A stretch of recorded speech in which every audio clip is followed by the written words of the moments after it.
Welcome, ladies and gentlemen. Today we're going to be checking out a Poulan Pro 5020. These saws can be had well under $200 depending on where you shop and catch them on sale and stuff. This is definitely a homeowner grade saw. It's not a professional saw, but we're going to check it out, go over some of the things that make this saw, good, and some of them that, well, just may be downright annoying. Anyways, we're going to check her out. So, to start, since we're on this side here, the fuel cap and oil cap are god-awful ugly, but they are very functional. They're easy to get a hold of. They're easy to open up. If I can grip it at the same time, by hand. Very seldom have to use a tool. Downside of them is this plastic doesn't get out of the way. It does alright on the fuel cap. The oil cap, not so much. It doesn't allow the cap to bend over. I don't know if the cap's not heavy enough or what have you. It is equipped with AV. There are a couple of springs throughout the saw. Has a tether there, so I guess they may be afraid it might just explode on you.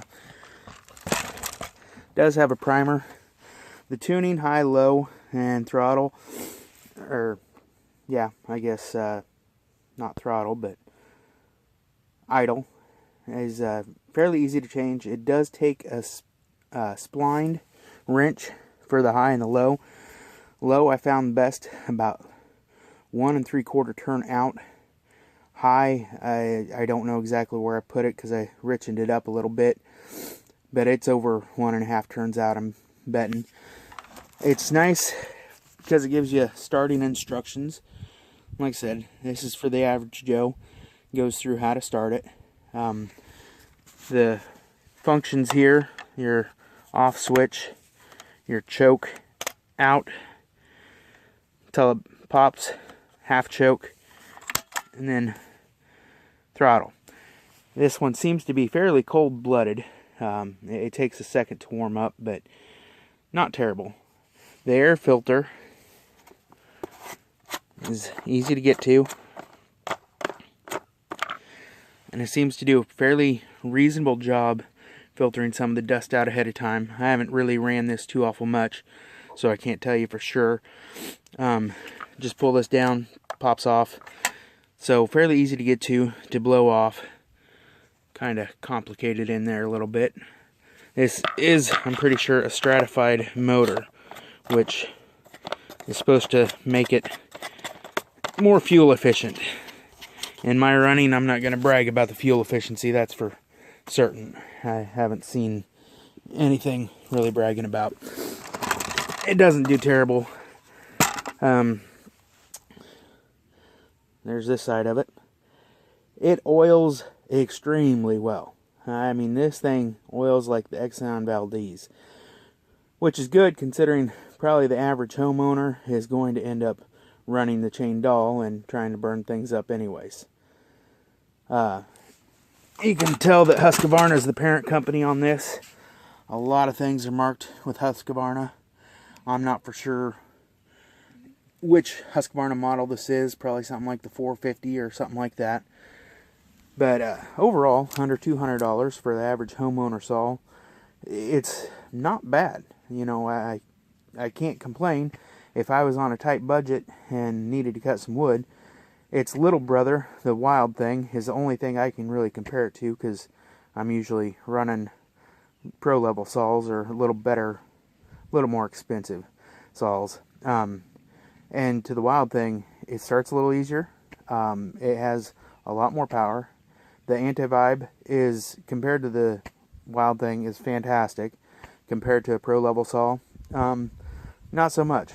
But then again, you're looking $200 to a saw that may cost you $400 or $500. But we're gonna take this thing out, put her in some wood, and see how she handles. Okay, so easy starting instructions on the back.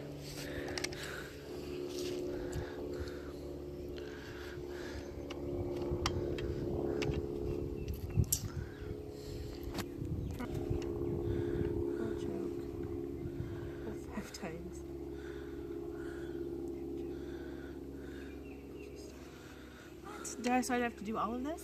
Yeah.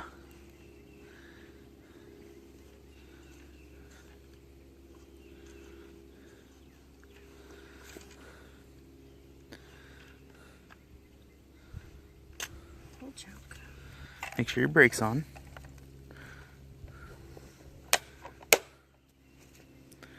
This is retarded.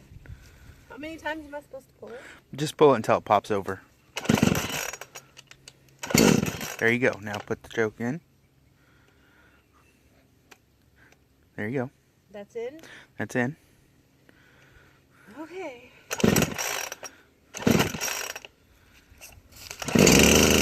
Now release the brake. Release the brake.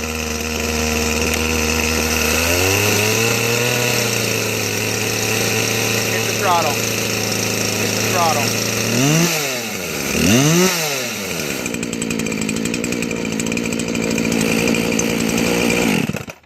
Easy starting.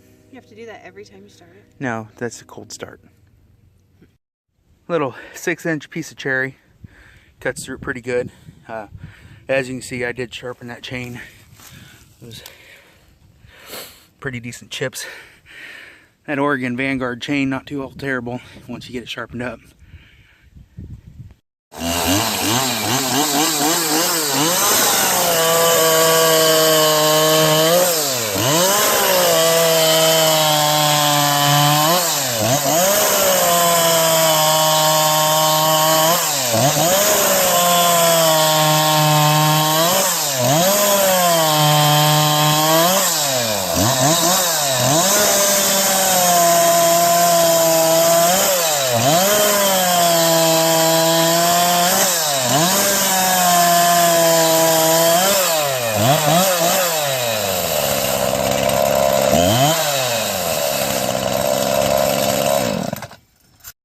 Got a little larger piece of hickory here. I'll cut through that.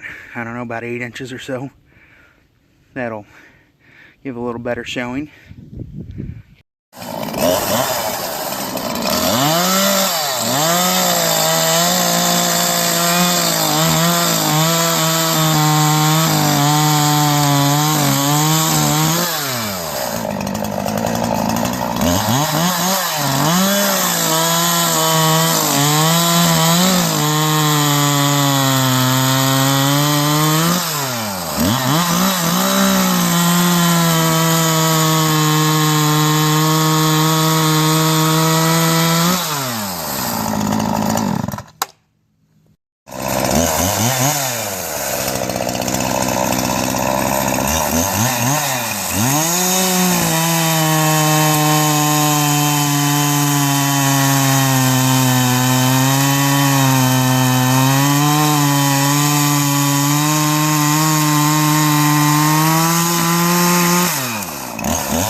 Maybe not quite as tight a fit as some other quality. It does have a little vibration, a little high frequency vibration in the hand when you touch it. So this is a stratified motor. You can see by the bottom and the top vents there. The bottom one's your choke, which would be considered on your normal carburetor. That top one, as the throttle opens up, will open up and allow extra air in to the cylinder. Anyways, the air filter on this is okay. I mean, nothing too awful special. You can see that some debris is getting through in there, which realistically, I've even known a lot of Husqvarna professional saws that allow debris through. I think for the average homeowner, this isn't going to be a big deal if you were using this a lot, but every time I'd clean the air filter, I'd definitely clean all that out and stuff too. But, and you can see right on it where it says Husqvarna on the top left. So common theme, it seems like, on some of those saws. They allow debris in. Older saws used to do it a lot. It's called flowers. Some of them said they never had any problems with them. Some of the newer, better designed saws, like Dolmar 6100, or some of your Steels, or even some of your top line big Husqvarnas have better filtration on them. They don't allow anything in. But anyways, just thought I'd show that off as well. Alright, my conclusion. I've got to play with the saw a little bit. I got it tuned up, a little better than what it was. Sharpened the chain, got it functioning well. So what are my thoughts on it? Final thought, less than $200. It's not a bad saw. It will serve a guy well. I would even say you could heat your home off of this saw without much problem at all. It's really hard for me to give a good comparison because most of the saws that I use, are in a lot higher price bracket and, have the features that go with that. So it's hard for me to say, hey, this is the best in this class. I can't say that, but I can say that it is usable. It is functional. And it runs, fairly well. The power on it is good. It's, as you can see in the videos, it's not bad at all. It's cutting through some, pretty hard hickory that can make a saw struggle a little bit, which it did, but it still functioned and worked its way right through it. Sharp chain is necessary for those things. So just real quick, the things I do like. The caps are easy to open. I don't like the tether on the oil cap, but that's alright. I like the rubber texture on the pull start and the handle, that you get a good grip with them. It does have anti-vibration, which I know compared to a Poulan Wild thing, this is a lot better than that. It does have some high frequency vibration still when using the saw, so if you have carpal tunnel or something, you'll definitely notice it. Like I said earlier, it does oil really well. The only problem is, it not only does it oil the bar and chain, it will oil your floor or the bottom of your case, or whatever, because it definitely saturates it. But this is probably in preventative of burning a saw up, because the average homeowner ends up running their chain completely dull. Easy access to the air filter. Pops off, knock it out, clean it out pretty easy, pretty quick. I could easily pick out some negatives to the saw, but I'm also, not a good person to qualify it because I usually run a professional grade saw. So paying for those extra features, it's not fair for me to compare this. I will say that putting the chain on and off is a pain in the arse. It is, with the outboard clutch. I understand that a lot of Husqvarna guys love the outboard clutch. They say it improves handling. I didn't see any improved handling with this saw with the outboard clutch, that's for certain. And putting it on and off is an extra challenge. The chain guard on the inside of the chain cover isn't attached to the cover itself, which makes it a challenge. So this little metal piece here floats, or it doesn't float in there. Once it's on, it's pinned on, but when you take it off, you have to put that plate on, then put your cover on. And, just a little extra step. The chain tensioning is on the cover. It's adjusted up front instead of on the side, which at least it's on this side of the bar versus the other side.